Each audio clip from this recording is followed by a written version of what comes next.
Hi parents, this is a tutorial for you.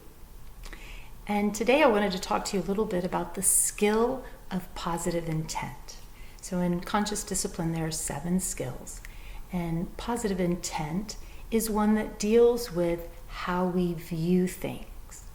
So as you can see, I have my positive intent glasses on. They're heart-shaped.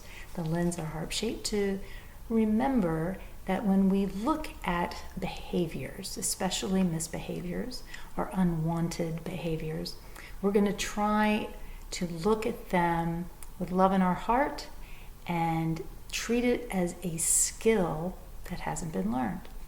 So, how we view things through our binoculars is going to make a difference on how we react to them. So in positive intent, we have a little acronym, and it's called ACT, A-C-T. And that involves 3 parts. And the first is acknowledge. So the A starts with acknowledging. So let's say we have your child and you've asked them to come do their lesson. Maybe you've asked them to pick up their room, pick up their toys.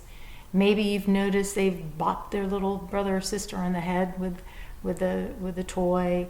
And so instead of us going right to the punishment, because this is, I was raised that way, but what we want to try to do is look at that as an opportunity to teach. Because first of all, and importantly, it keeps our stress level down. So now we're going to acknowledge it. So we're going to look at our child and we're saying, I noticed that you just bopped your brother, your sister on the head. I heard that you don't want to do your lesson right now.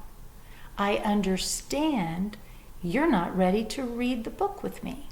So you're going to acknowledge whatever the misbehavior or action is. But we're not going to look at it as misbehavior. We're going to look at it as a skill that has not been learned. Okay? So the second part of ACT is the C, and that is clarify. And this is where you as a parent, I as a teacher come in. So when we clarify for the child what's happened, we're going to give our best guesstimate as to what they were really upset about, what they're really doing behind the emotions. I noticed that you bopped your brother on the head, your sister on the head, but what you really wanted was you wanted them to share the toy. You're acknowledging. I noticed that you didn't want to read the book with me. I can see that you're tired. I noticed you weren't ready to do your lesson right now. Maybe you'd like to do a different lesson. So we're going to give them some opportunities to acknowledge and clarify what it is that's bothering them. And then the final thing that we're going to do is T. We're going to take time to practice the verbiage that we want them to use. So next time, if you want your brother or your sister to share the toy, you need to ask them, please, may I have the toy when you're finished with it? Let's practice that now. Do that with me and have them use the verbiage.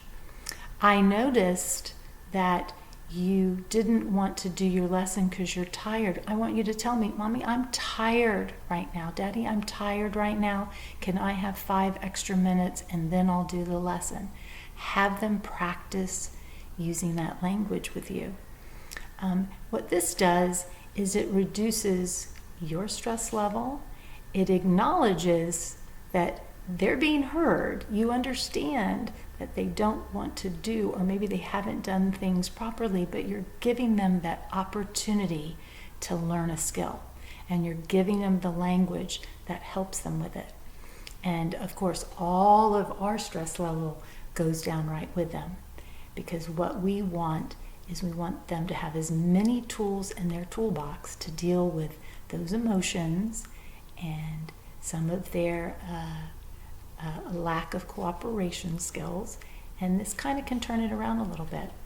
We know as home learners, you've got a lot on your plate right now. You still have all your regular responsibilities, and oh no, now you have all these additional responsibilities of keeping your children up with their letter sounds and their number awareness and just all the extra burdens that are put on you. And I know it's stressful.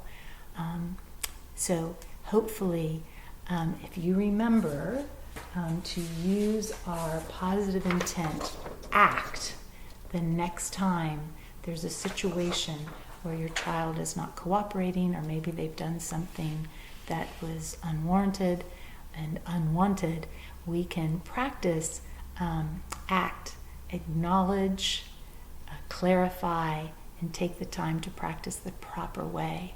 We can encourage our children to be more cooperative, and it'll help us in the long run, because we've taught them a skill that they needed to learn. I hope this helps you, and I hope you have a great day. Until next time, bye now.